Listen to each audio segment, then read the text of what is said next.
we have to be powerful in our intentions as well, and draw love upon us, and be vigilant, and be careful, and know that there is darkness and that there is light, and to focus on the light.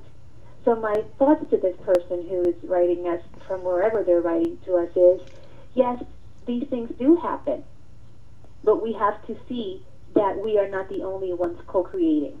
We are surrounded by co-creators, and it's our responsibility to co-create within our circle so that those powerful thoughts and manifestations can project outward to others. And hopefully at some point, maybe not in our lifetimes, but in the lifetimes of our children, we'll see powerful lights projecting positive and loving energy outward to the point that dark workers, terrorists, anyone wishing to do harm has no power. Yes. And that's what I say to this person. Absolutely, and I think that's a wonderful response. Thank you. I am a firm believer that they do not have power over you unless you give them that power. Like you said, with your experience, it was like you basically took away his power by saying that, by saying my intention, this is my intention. So again, when it comes to our lives and whatnot, if our intentions are well-meaning, if they're thought out correctly, and even if we are young and naive, it's not about being a victim. It's not about the devil made them do it and there's this evil on this earth. There just happens to be contrast on earth. There happens to be contrast within vibration, and there happens to be a world of duality, which is just the reality of what we live in this third and a half dimension. If we want to get a little more metaphysical, the higher the vibration that we give off, the higher vibration we're going to receive back. So this empowered woman who is Annabelle, that would never happen again because of her intention of being in such a high vibration, of not having fear. My partner used to always yell at me, why do you always say these horrible things are going to happen? This was like 8 years ago or whatever. I'd be like, oh my God, and then this is going to happen. Oh my God, well, what happens if this happens? And then they would happen. Right. And it's like, guess what? I was so scared of it happening that it happened. Because you gave it power. Because I gave it power, exactly. Right. I have a very dear friend of mine that's always concerned about her children getting abducted. I said, you better stop thinking those thoughts. Right. You better stop thinking those thoughts because one of these days something may happen. She's like always like, I don't want my children to be seen here. I don't want my children here. I just don't want this. I don't. She's always worried about it. And granted, why is that? Because of the media. Because of the newspapers scaring you. It's a world of fear. It's a world of death. It's a culture of death and fear as far as the way the media wants to put it out. But guess what? It's a beautiful world.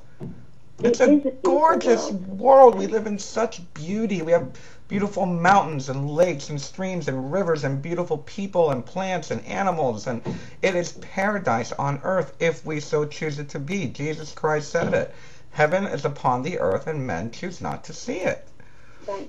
And it goes again to creating that awareness of what is truly happening, creating an understanding of why we're thinking the way we're thinking. It was brought to my attention recently. I speak about it almost every time about my panic disorder, and it was brought to my attention recently. Someone said to me, they said, Bernard, maybe it was you, Annabelle, and I think it was a combination of several people saying something to me to the effect of, you're feeling so much, you're feeling everybody, you're an empath, you're feeling their fears, and you're owning them. And because you're owning them, you're thinking that they're real. A strange thing about my disorder is that I don't get it in my mind. I don't get those speeding thoughts and whatnot because I have been able to elevate myself to be able to meditate. But it does show up with me physiologically, which brings us back to that whole mind-body-spirit connection, where I start feeling the heart palpitations, I do start getting nauseous, I do start clenching my muscles, and I start feeling like I'm having a heart attack. And then maybe the mind starts going in and saying, oh my God, am I having a heart attack? But initially, it was about racing thoughts and whatnot. And this disorder, I feel, is truly it's just a side effect of the bombardment of growing up in the world that we grew up in as an empath, as a spiritual person, whatever it may be. I personally, that's the way I feel it. I know other people might think of it in other ways, but I certainly do see a huge connection, and I would love it if a psychiatric board or a doctor board or a metaphysical board would do a survey to see how many spiritual people actually do have either some type of depression or anxiety disorder, because it seems to go with the flow. What was that saying that we said last week? Religion is for those afraid to go to hell, and spirituality is for those that have been there. Right. And I think you're absolutely right, Bernard, because I do know several people that I know one other person who's also a channel who has bipolar affliction, and I know of other people that have panic disorder.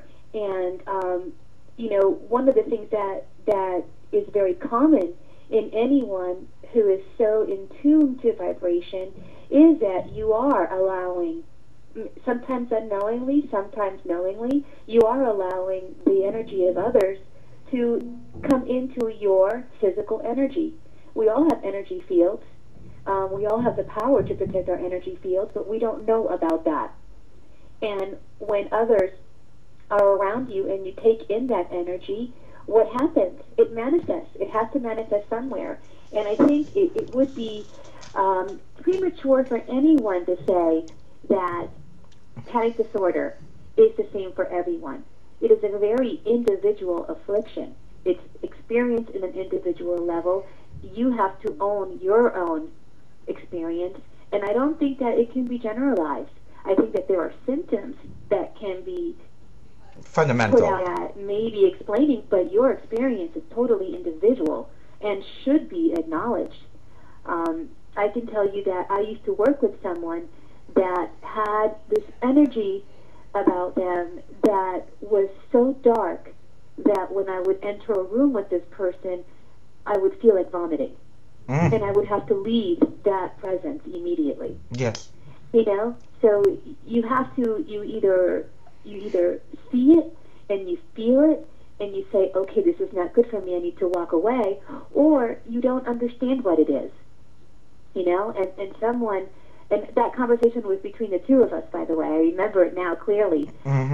Someone who's so in tune to higher vibration like you must have it coming at you from all ends. Because you're so in tune. You're like one of these satellite dishes. Yeah. And it's funny, you just made me have a little flashback to one of the Anne Rice books. The first one, The Interview with a Vampire. And I remember when Louis first became a vampire, Lestat was trying to teach him how to control his thoughts because Louis was hearing everyone's conversations. Right, I remember that, yes. And I'm like, you know what, that's kind of the same kind of feeling. It's almost, I'll say it's the same sensation. And like you said, it is very individual. My friend Orion is very, very a panic attack can be triggered just by mentioning George Bush's name. Right. Literally.